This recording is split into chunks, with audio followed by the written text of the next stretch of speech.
Շատ նախ ուզում եմ շնորհակալություն ասել քաջալերող խոսքերի համար։ Նաև ասեմ, որ այո, Դաշնակցության բյուրոյի մեջ մեր պատմության 135 տարիների ընթացքում առաջին անգամ է, որ բյուրոյի կազմում կին կա, բայց այդ չի նշանակում, որ Դաշնակցության այլ ղեկավար մարմիններում, կենտրոնական կոմիտեներում եւ Հայաստանի Գերագույն մարմնում կանայք ներկայացված չեն եղել։ Գիտեք, որ շատ-շատերս ես եւս եղել եմ Գերագույն մարմնի անդամ, տարիներ շարունակ եւ այլ կառույցներում։ Նախ ես վերաբերում եմ այս հանձնառությանը իբրև շատ պատասխանատու հանձնառություն եւ թե մեր պատմության այդ ծանր պատասխանատու բեռի առումով եւ նաեւ այն իրավիճակում, ինչի մեջ հայտնվել է Հայաստանը։ Եվ ես ինքս միշտ քաջալերող եմ եղել կանանց եւ երիտասարդների դերակատարությանը քաղաքականության մեջ, քաղաքացիական կյանքում, որոշումներ ընդունող մարմիններում։ Եվ բայց միևնույն ժամանակ նաև հասկանում ես, որ նաև հասարակությունները պիտի լինեն այնպիսին իրենց քաղաքական մշակույթով, իրենց ավանդույթներով, որպեսզի օդասուն միջավայր ապահովեն առհասարակ մարդու իրավունքների պաշտպանվածության առումով, որտեղ ես կանանց իրավունքները դիտում եմ առհասարակ մարդու իրավունքների ամբողջ այդ համալիրում, բայց երիտասարդներին, կանանց, աղջիկներին առհասարակ պիտի խորհուրդ տամ, նաև իմ փորձից, որ երբեք չերկնչել սեփական խոսքը ասելուց, սեփական իրավունքները պաշտպանելուց, սեփական դերակատարությունը կարևորելուց, դրանից շահում է հասարակությունը,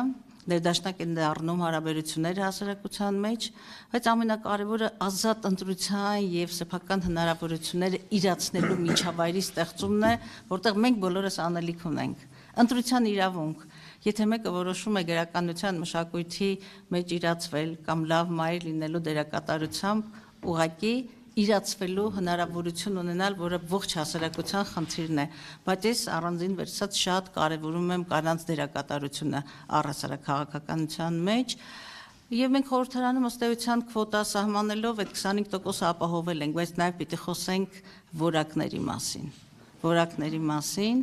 եւ մեր հասարակությունը դեռ մեծ ճանապարհ ունի, ինչպես ասացի, մենք դեռ շարունակում ենք լինել հիբրիդային, ավտորիտար երկիր, որտեղ եթե երկրի առաջին դեմքը այս խոսույթով է խոսում, այդ ցինիզմով,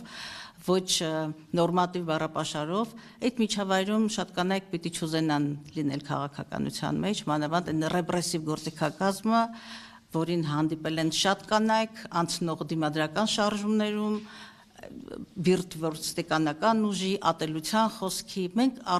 մեր հասարակությունը առողջացնելու, հսկայական ճանապարհ ունենք անցնելու, եւ ես հավատում եմ, որ մենք կանայք նաեւ այստեղ դերակատարություն ունենք։ Եվ շնորհակալ եմ քաջալերող խոսքերի համար։ Ես պետք է հավելեմ, որ դեռևս առաջին հանրապետության ժամանակ Դաշնակցությունը Ճապոնիայում կին դեսպան նշանակեց, որը աշխարհում առաջին դեսպան է, սոցիալի կարող է հիշատակել եւ այլն, իսկ հիմա ներքաղաքական հարցի շուրջ Միայն տիկիներեք մենք 5 րոպե ժամանակից պետք է ավարտենք, որտեղ հանդիպում ունենք։ 2018-ին դուք Աղվան Վարդանյանին հրավիրեցիք կուսակցությունից հակառակ որի որոշման։ Նիկոլ Փաշինյանի օգտին չքվեարկելու համար։ Հիմա չեք ուզում ընդունել, որ Աղվան Վարդանյանը ճիշտ է, իսկ դուք սխալվեցիք։ Դաշնակցությունը միշտ ճիշտ է, եթե խոսքը գրում է կառույց եւ անձի հետ համեմատության մեջ, միշտ էլ Դաշնակցության պատմության մեջ եղել են այդպիսի դեպքեր, երբ որ շատ ճանաչված անձիկ պատասխանատվության են ենթարկվել Դաշնակցության օրվա որոշումները չկատարելու առումով, այդ առումով Դաշնակցությունը միշտ ճիշտ է, որովհետեւ այդ օրվա որոշումն էլ կայացվել է կուսակցության ամբողջական պատկերացումները նկատի ունենալով քննարկումների արդյունքում, բայց պետք է նաև խոստովանենք, որ ինչպես մի ամբողջ ժողովուրդ սխալվեց Նիկոլ Փաշինյանին ընտրելուց, այդ ժողովրդի մեջ էլ մենք ենք վերջո, մենք էլ ենք այդ ժողովրդի մասը, եւ այդ առումով այո, պետք է բոլորս էլ խոստովանենք, որ սխալ ենք արել, որ Նիկոլ Փաշինյանը մինչև հիմա ընդհանրապես ընտրվեց, այլև մինչև հիմա ղեկավարում համար ավելի անընդունելի այն, որ 18 թվին հələ ինչ որտեղ կարող էի հասկանալ, բայց 21 թվին նորից վերընտրել մի մարդու, որը պարտություն է բերել, Հիմա է շարունակում է մնալ իշխանության ղեկին, երբ որ 21 թվին բոլորովին այլ լոզունգներով եւ նախընտրական ծրագրով է եկել, ըստ էության խաբելով ժողովրդին։ Հիմա կառավարություն ունենք, որը իր ծրագրից վաղուց շեղված է, մեծամասնություն ունենք ազգային ժողովում, որի նախընտրական ծրագրից է շեղված, եւ դրանից հետո հələ դեռ ինքը շարունակում է մեղադրել ինչ-որ մեկի։ Սա բոլորիս համար մեծ պատասխանատվություն եւ կարծում եմ, որ